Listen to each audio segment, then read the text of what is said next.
पण फर्ग्युसन कॉलेजमध्ये बोलताना त्यांनी एक जोड दिली मोदींनी. ते म्हणाले शिवाजी महाराज देखो करने निकले ते बन गए. शिवाजी होता ते महाराज झाले, ते काहीतरी करायला निघाले आणि महाराज झाले.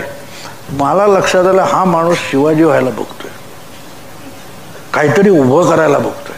आणि आज गंमत बघा मित्रांनो की उद्या कदाचित अशी वेळ येईल या माणूस पर्यायी युनो पण निर्माण करेल. परवा त्या ब्रिक्समध्ये त्याने अशा पद्धतीत डाव खेळलेले आहेत की चीन पण नाही यांना भेटो देऊन टाकावण्याच्या पाळीत आलेला आहे.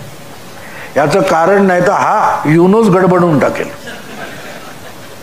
म्हणजे आपल्याकडे असलेली साधनं, आपली क्षमता ही कशी मोजून वापरून वापरायची याचा दृष्टिकोन आहे. दृष्टिकोन आहे काय मला सांगा ना, आपल्या देशामध्ये जवळजवळ 3.5 कोटीच्या आसपास ते व्हॅक्सिनेशन झालं. त्याच्यातले 2 कोटी परदेशी पाठवले, छोटे छोटे छोटे छोटे देश. अरे पण तिकडे युनोमध्ये डोकी काउंट होतात ना, 70 देश भारताच्या बाजूने उभे होतो. त्यांची लोकसंख्या किती आहे? म्हणजे ते डोस आपल्याकडे एक्स्ट्रा तयार झाले, ते त्यांना पाठवले आणि त्यांना अंकित करून घेतलं. म्हणजे तुमच्याकडे साधनं कमी आहेत, पण ती वापरायची कशी? तिथे तुम्हाला माणसाचे नेतृत्व गुण कळतात. ते नेतृत्व म्हणून विषय राज ठाकरेचा होता, पण मी सार्वत्रिक का बोलतो की आपला राजकारणाकडे बघण्याचा दृष्टिकोन असा असला पाहिजे की माणूस करतोय ते तुम्हाला, मी आता इथे जाहीररित्या सांगत नाही, पण देवेंद्र फडणवीसांनी मला एक व्हॉट्सॲप पाठवलं. मी व्हॉट्सॲप वापरत नव्हतो. 4 महिन्यांनी त्यांची भेट झाली. तेवढा तुम्ही बघितलं नाही का म्हणा, म्हणजे त्यांनी आपली एक राजकीय चलाखी तुम्ही एकट्याने पकडली, बाकीच्या मीडियाला कळलंच नाही. हे त्यांनी मला व्हॉट्सॲपवर कळवलं. मी सांगणार नाही काय ते, पण मी त्याच्यावर एक व्हिडिओ केला होता आणि ते म्हणाले अमुक अमुक करण्यामागे माझी चलाखी होती, पण ते कोणाच्या लक्षात आली नाही. तुम्ही बरोबर पकडलं. तर त्यांना म्हटलं हे असलं मुळात व्हॉट्सॲपवर पण पाठवू नका, तुम्ही राजकारणात आहे, मी नाही. ते मधी कोणीतरी कॉपी करून काढलं तर लफडं होईल. म्हटलं सांगायचा हेतू असा असतो मित्रांनो की माणसाला तो दृष्टिकोन असला पाहिजे. आणि तुम्ही आत्ता देखील मी तुम्हाला सांगतो की अनेक जणांमध्ये ती खुसफुस चाललेली आहे, पर्टिक्युलरली भाजपच्या कार्यकर्त्यांमध्ये, की हे कशाला अजितदादा आणायची काय गरज होती, 165 होते ना. अरे हे सगळं तुम्हाला कळत असतं तुम्ही पंतप्रधान झाला असता, ते आले असते इथे प्रचारक म्हणून ना. राजकारणामध्ये मित्रांनो केलेलं तुम्हाला कळलं पाहिजे, उशिरा करताना कळायला नको, नाही तर ती पदयात्रा होऊन जाते ना, कुठून निघत नाही, कुठे पोहोचत नाही. आमच्या मालवणीमध्ये आमची आई फार सुंदर गोष्ट सांगायची. त्या पदयात्रेच्या वेळेला मला ती आठवली. ते गडी असतो घरामध्ये सोम्या, तो मालक त्याला जो सोमग्या मेल्या उद्या पाटपरोळ्यात जायचा, असं तो मालवणीत सांगतो. तर पाटपरोळ्याला जायचं आहे. सकाळी मालक उठतात, बघतात तर सोम्या गायब. इथे तिथे चौकशी करतात, गावभर विचारणं, सोम्या बेपत्ता. दुपारी 12:30-1 वाजता धापा टाकत सोम्या येतो. ते शिव्या घालता, हरम होता कुठे? जाऊन आलो म्हणून पाटपरोळ्यात. तो कशाला? नाही का तुम्ही सांगितला नाही. तसे पदयात्रा झाली, पण कशासाठी? तुम्ही एका काँग्रेसवाल्याला विचारा की कशासाठी? अरे जो भारत तुटलेला नाही तू जोडतो म्हणजे काय? हा जो प्रकार असतो ना, म्हणून तुम्हाला हे समजलं. आता हे मोदी शहा एन्जॉय करतात.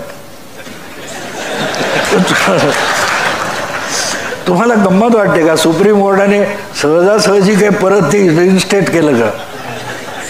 समोरच्या बाजूला कसा खेळाडू पाहिजे हे पण आम्हीच ठरवतो.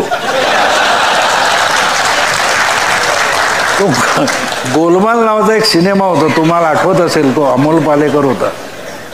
तर त्याच्यामध्ये तो उत्पल दत्त त्या हिरोईनचा बाप असतो.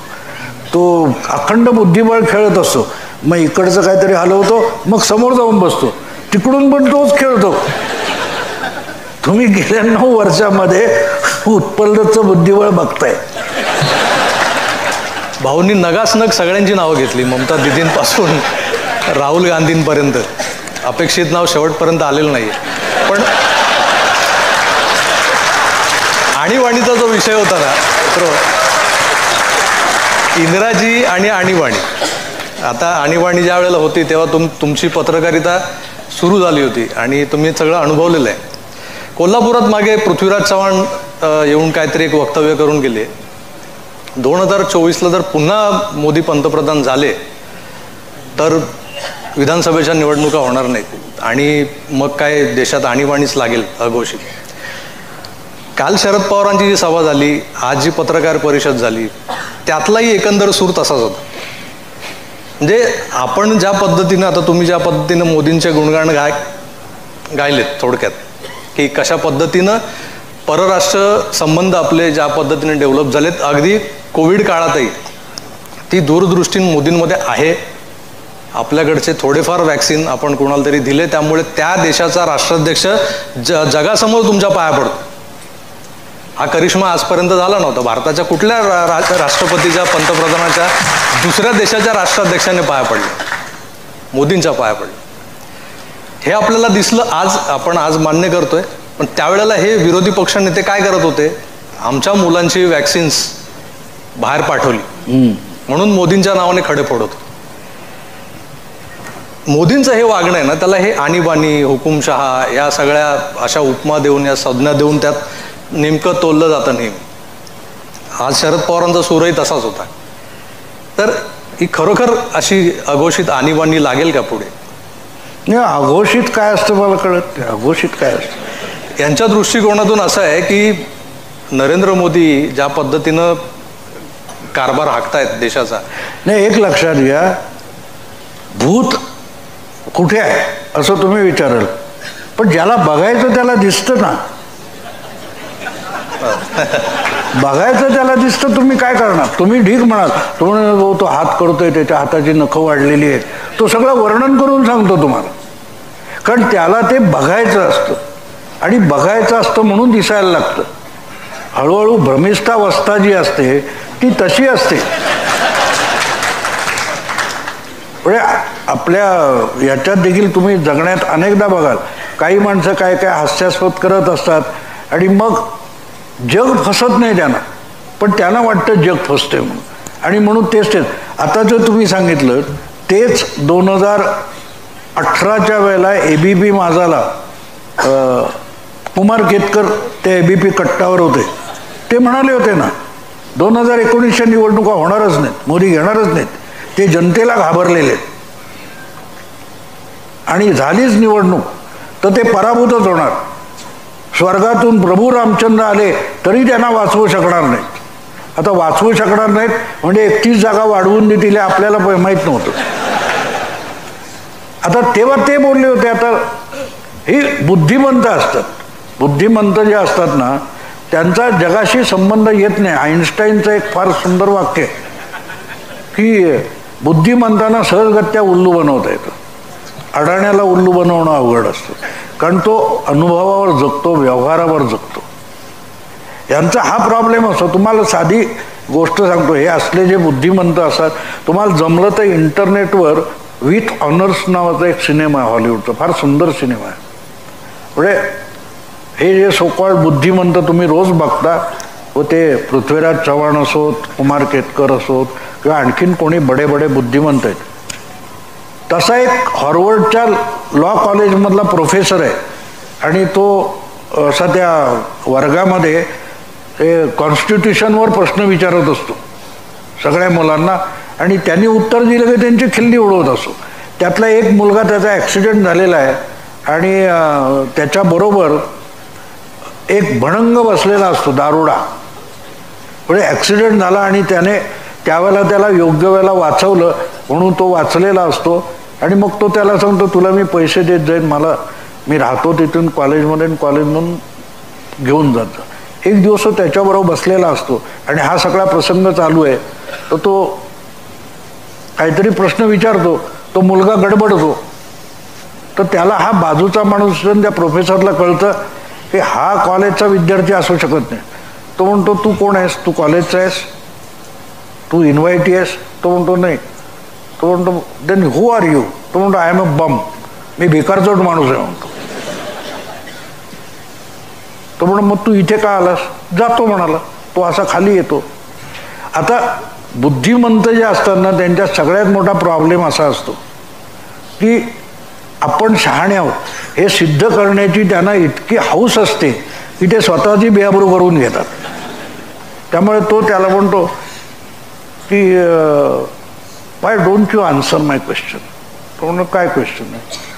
तर तो प्रश्न असा असतो, what is beauty of the constitution, की याचा आशय काय, घटनेचा आशय काय? तर तो बोलताना पहिलं तो त्यांचा संवाद दाखवला, आय एम बम. तो म्हणतो I am bomb, president of America is bomb. कारण तो त्याला ते कसली घटना म्हणतो, तो प्रोफेसर सांगतो या घटनेचा तुम्ही आत्ता जो हुकुमशाहीचा विषय काढलाय तो त्याच्यात आहे.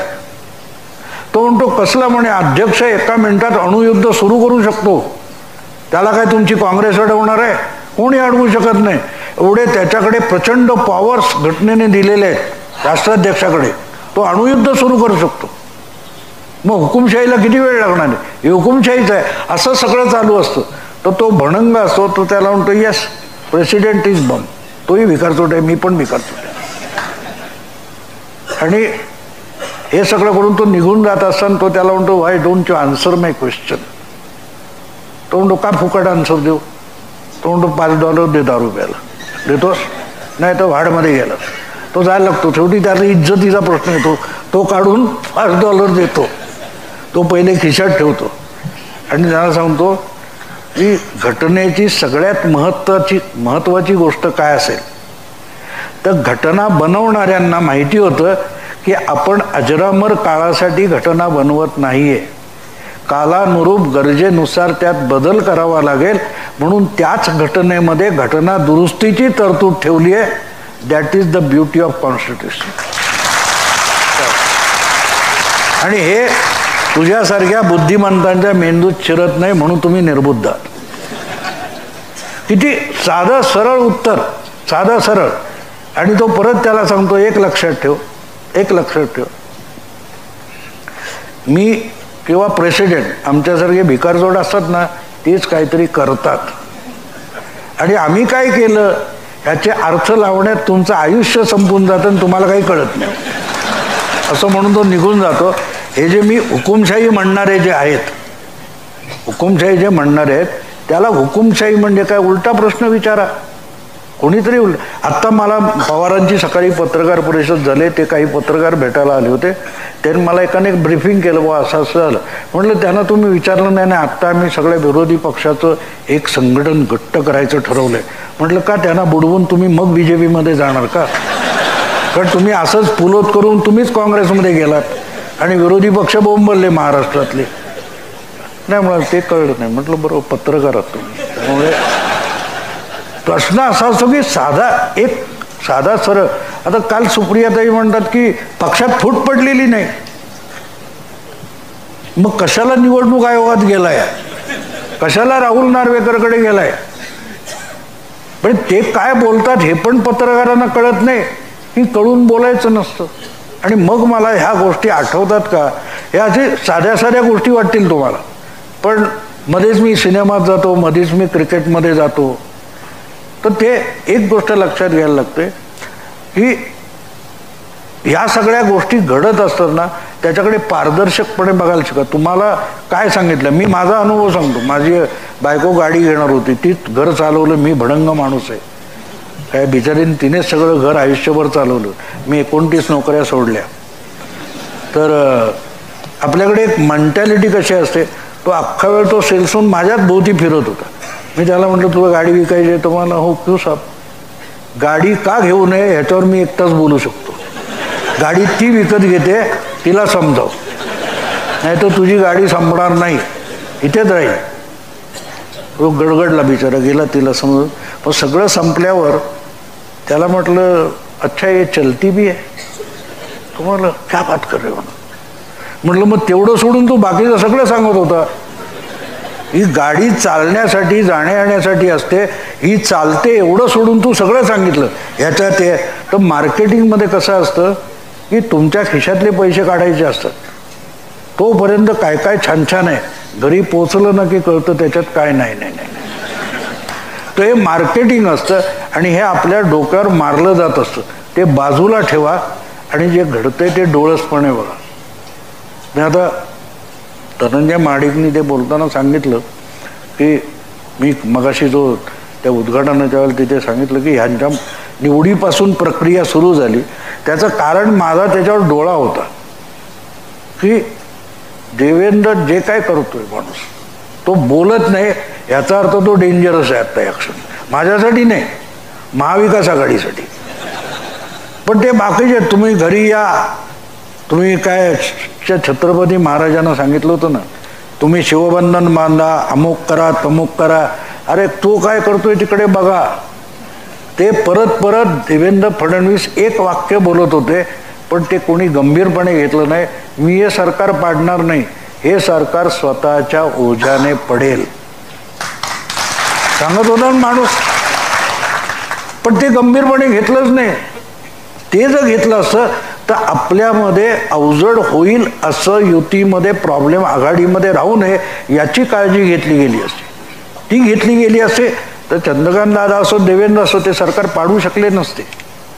पण तुम्ही, आणि इतकं ओपनली मला वाटतं त्यांनी सांगितलं होतं की तुमच्या आमदारांना विरोधी मतदान करायचंय म्हणून तिसरा उमेदवार टाकतोय, हे ओपनली सांगितलं होतं.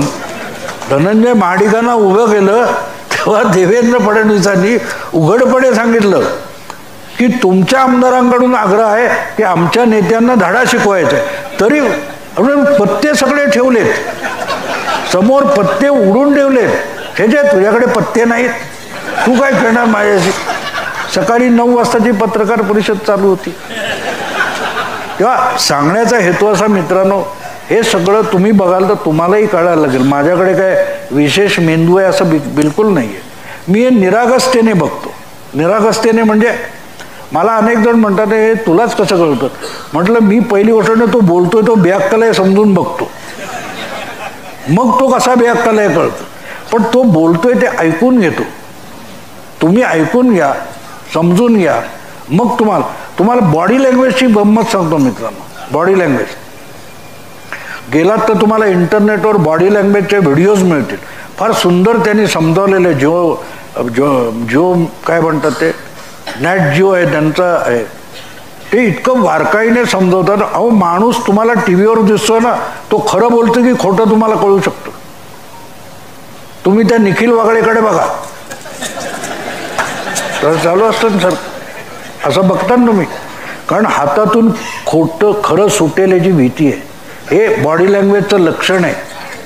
हे असं करणारी माणसं असतात ना, तुम्ही बघा, ते असं बोलताना हातातून सुटेल. त्यांनी ते इतकं सुंदर समजावलं आहे. निक्सनचा एक किस्सा त्यांनी तो असा कॅमेऱ्यातून दाखवला आहे.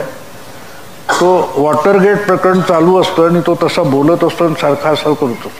आणि नंतर तो वॉटरगेटचा प्रश्न आला तर त्याने असा तो कॅमेरा मागे नेऊन दाखवलाय. तो मागे असा हात असे गच्च मागे धरलेत. त्यांनी सांगितलं ह्याला आपल्या तोंडून चुकून सत्य निघून जाईल याची भीती आहे. हे बघितलं तर मी त्याला कळेल, मला कुठून कळते. मी हे सगळं बोलतात ते सगळं समजून घेण्याचा प्रयत्न करतो आणि तुमच्यासमोर मांडतो. तुम्हाला समजून घ्यायला अधिकाधिक मदत व्हावी आणि तुम्हाला स्वतःला हे जाणून घ्यावं असं वाटावं म्हणून अनेक काय म्हणतात महिलांची तक्रार आहे, तुम्ही मित्रांनो म्हणता, मैत्रिणींनो म्हणत नाही.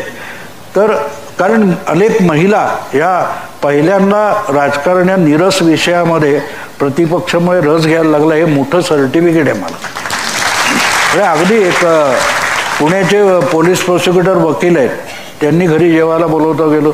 त्यांची अगदी खेड्यातून आलेली पत्नी आहे. ती म्हणाली मी भांडी घासताना तुमचं सगळं ऐकते. पण ती निरागसपणे म्हणाली, तिला काय अपमान कर, पण ती ते करताना का होईना ऐकते. ह्याचा आपल्याला आपल्या आयुष्याला स्पर्श करणारी गोष्ट आहे, तर आपण ते ऐकलं पाहिजे असं वाटायला लागलं हे खूप मोठी गोष्ट आहे मित्र. आणि जेवढा त्यातून मतदार प्रगल्भ होईल ना तेवढा आपोआप समाज प्रगल्भ होतो आणि लोकशाही प्रगल्भ होते. मी रेडीमेड मत देत नाही, मी तुम्हाला विचार करायला भाग पाडतो. असं ध्रुवीकरण होण्याची भीती जी निर्माण केली जाते, जे होते थोडक्यात केली जाते नाही, त्याने मतदानावर परिणाम होऊ शकतो. मतदानावर काही प्रमाणात होईल परिणाम, नाही असं नाही आहे. पण एक गोष्ट असते की हे इतके वर्ष जे झालेलं आहे हे मोडून काढताना कमीत कमी धोके पत्करून ते करावं लागतं. आणि मी आत्ता जास्त बोलणार नाही, इथे काही गोष्टी आपल्याला माहिती असून बोलून चालत नाहीत, त्या पब्लिक करून चालत नाहीत. पण तुम्ही बारकाईने बघाल तर गेल्या 9 वर्षामध्ये इथल्या असल्या ज्या आक्रमक मुस्लिम संघटना होत्या त्यांना श्रीमंत मुस्लिम राष्ट्रांकडून येणारा पैसा हा आपोआप कर्टेल झालेला आहे. त्यासाठी तिथल्या लोकांना मोदींनी पंखाखाली घेतलं आहे. आणि त्यामुळे एकदा ते फायनान्स, तुम्हाला आत्ताचं माहीत नाही पण तुम्हाला 40 वर्षापूर्वीची 30 वर्षापूर्वीची गोष्ट सांगतो की तुमचा तो हाजी मस्तान आणि त्याचं नाव विसरलो, बिहारचा IFS अधिकारी होता आणि नंतर तो राज्यसभा सदस्य वगैरे झाला, बाबरी ॲक्शन कमिटीचा अध्यक्ष होता, नाव त्याचं विसरलो मी. तर दोघांमध्ये असं भडक बोलण्याची स्पर्धा होती, कारण जो जास्त भडक बोलेल त्याला सौदीकडून किंवा दुबईकडून जास्त पैसे मिळणार. आता ते टोटली बंद झाले, तुम्हाला दिसेल.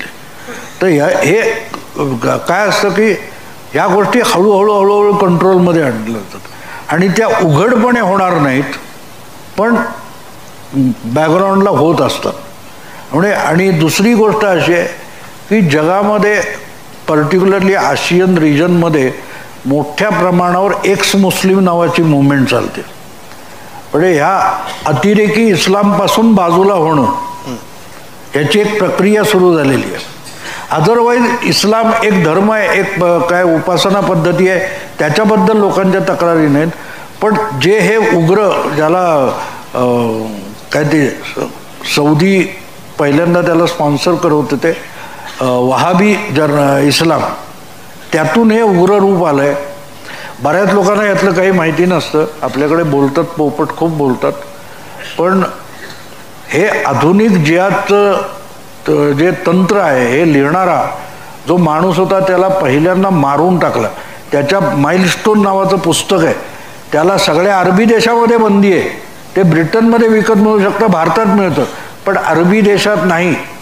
माइलस्टोन हे आधुनिक जिहादचं, आता आपण त्याला गीता म्हणू किंवा असा मार्गदर्शक ग्रंथ आहे तो, की कसं करावं. तर ते हळूहळू कंट्रोलमध्ये येत जाणार, तुम्ही त्याची फिकीर करू नका. आपल्याकडे जे काम आहे आपल्याकडे ते आपण करावं, ह्याची आपण फिकीर करण्याची गरज नाही. हे दिसणार. आणि जितकं शेवटी एक असतं की जितक्या गोष्टी आवरल्या जातात ना तितक्या त्या आक्रमकपणे अंगावर येतात. म्हणजे महाविकास आघाडीची सत्ता असताना संजय राऊत जितके आक्रमकपणे बोलत नव्हते तितके आत्ता बोलतात, कारण विजायला आलेले जास्त फडफडतात. तशा ह्या ज्या चळवळी आपण बघतोय, PFI आहे, तुम्ही आत्ता सांगितले ISF वगैरे, किंवा ती AUDF ना, तो आसामची आहे ती, हे सगळे येतात. पण ते हळूहळू करत मार्गावर येतात, काय वेळ लागत नाही. कसं असतं माहिती का, तुम्ही रस्त्याने जात असाल ना तर कुत्रं तुमच्यावर भुंकतं, तुम्ही पुढे जा ते मागे होत जातं. तुम्ही पुढे जात राहा ते मागे जाणार आहे. पण तुम्ही त्याच्या ओरडण्याला घाबरलात तर मग ते अंगावर येतं. तेव्हा हे मोदींना जास्त कळतं. आणि मी 2014च्या निवडणुकीचे निकाल लागल्यावर अनेक पत्रकार मित्रांनी मला प्रश्न विचारला की ठीक आहे तुझं बरोबर ठरलं, पण मग पुढे काय. म्हटलं पुढे तो जागतिक नेता होईल. मग पुढे काय. म्हटलं सगळे म्हणतील आता जगाचा गुजरात करून दे, ते येणार आहे. सगळंच बोलायचं नसतं, जाहीररित्या बोलू नये, पण ते होणार आहे. तुम्ही ज्या पद्धतीत आज सौदी अरेबिया बदलतोय बघितलात, तुम्हाला थक्क व्हायला लागेल, थक्क व्हायला लागेल. पण ह्या गोष्टी यायला थोडा वेळ लागतो. आणि एक गोष्ट असते, जितका आजार जुना असतो तितके उपचार अत्यंत क्लिष्ट आणि त्रासदायक असतात. आपण निवडणुकीकडे आलो पाहिजे. मुलाखतीच्या शेवटच्या टप्प्याकडे येताना मगाशी एक ज्या विषयावर बोलायचं आहे आपल्याला, तो विषय तुम्ही ओझरता त्याला स्पर्श केला होता.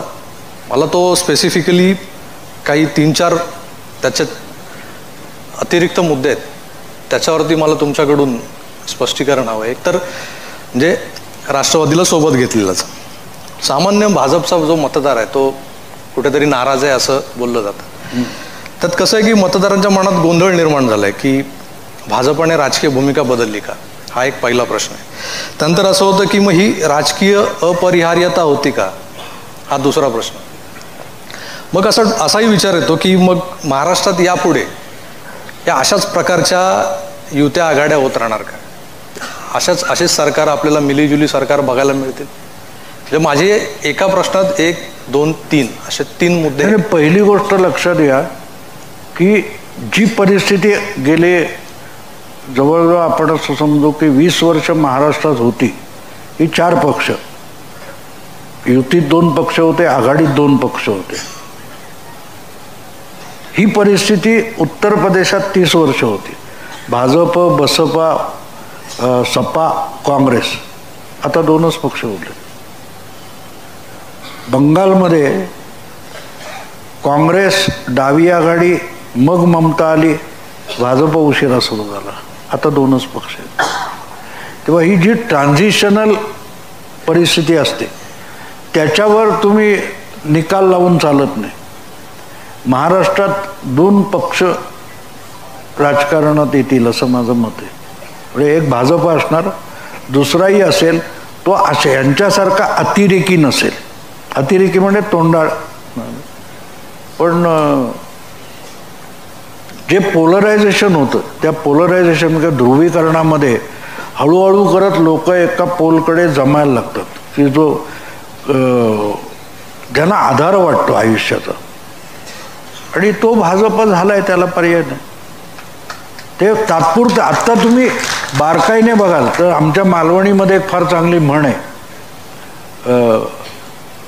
उन्हाळ्यात कोकणातल्या नद्या आटतात ज्या काही छोट्या मोठ्या आहेत त्या, आणि मग अडकलेलं पाणी असतं, तिथे एखादा डोह असतो, त्याच्यात गळ टाकला तो मासा मिळतो. तर तो गळ टाकला की मासा मिळाला, आम्ही घेऊन चाललोय, कोणतरी भेटला, अरे कुठे कुठे, नाही तू मासा घे, कुठे ते दाखवायचं नसतं. म्हणून त्याला मालवणीत म्हण आहे, मासो देवचो कोंड दाखवणे. डोह म्हणजे कोंड, तो कुठे मिळतोय दाखवायचं नाही, मासा घेऊन जा. त्याला मंत्रीपद दिली आहेत, मंत्रीपद दिली आहेत. आता तुम्ही म्हणाल सगळं मला ओढ करायला लावू नका, अनेकदा ती स्ट्रॅटेजी असते. म्हणजे मी काय स्ट्रॅटेजिस्ट नाही भाजपचा, पण मी अंदाज बरोबर करतो, त्यामुळे मी जास्त बोलू नये असं मला अनेक जण सांगतात. तर तुम्ही एक गंमत लक्षात घ्या, 14 महिने आता संपतील, 16 आमदारांचा प्रश्न सुटला का हो? सगळ्यांचे ऊर बडवून झालेले, ते अजून अपात्र होत नाही, आणि सगळं फिरून कुठे आलं? विधानसभेच्या अध्यक्षाकडे. बरोबर आहे. उपमुख्यमंत्री केले, 9-10 मंत्री केले, सभापती का नाही दुसऱ्याचा केला हो? सभापती का नाही केला? हे जे सगळे फुटलेले आहेत त्यांना पात्र ठेवायचं की अपात्र ठेवायचं ह्याचे अधिकार कोणाकडे आहेत? त्याचं नाव राहुल नार्वेकर. तो कुठल्या पक्षाचा आहे? राजकारण असं समजून घ्यायचं असतं. तुम्ही आत्ता काय मिळणार, याच्यापेक्षा लॉंग टर्म काय मिळणार हे बघावं लागतं. आणि हे आजचं नाही, मोदींनी 14च्या निवडणुकीत मुलाखत देताना सांगितलं होतं की ज्याला झटपट काहीतरी पाहिजे ना तो तांदूळ, गहू, बाजरी पिकवतो, ज्याला चांगलं उत्पन्न पाहिजे तो बागायती करतो, पण ज्याला दीर्घकाळ आरामात आयुष्य जगायचं आहे तो फळ बागायती करतो. 40-50 वर्ष फळं येत राहतात. त्या उद्धव ठाकरेंना ताबडतोब मुख्यमंत्री पाहिजे होतं, मिळालं. बरोबर आहे. अजितदादांना ताबडतोब उपमुख्यमंत्री पाहिजे होतं, झाले. पण आज सुद्धा सगळे सर्वे घ्या, नंबर 1चा नेता देवेंद्र फडणवीसच मिळतो. का मासा दिला, कोंड कुठे दाखवले का, हे लक्षात घ्या. आणि दुसरी गोष्ट लक्षात घ्या की हे सगळं बोलणं सोपं असतं, पण एकनाथ शिंदे असो किंवा अजितदादा असोत, या दोघांनी स्वतःच्या नेतृत्वाखाली इतके आमदार निवडून आले असं झालंय कधी? देवेंद्रनी 2दा आणले. त्यामुळे नेता नसेल तर उपयोग नाही. मला ते मी मगाशी तुम्हाला उदाहरण दिलं की गाडीत बसा उतरा ते ठीक आहे, पण गार्ड आणि मोटरमन कोण ठरवणार? ते दिल्लीत बसलेत. जोपर्यंत ते कोणाला गार्ड आणि हे ठरवत नाहीत तोपर्यंत तुम्ही किती काही करा, काही उपयोग नाही, काही उपयोग नाही.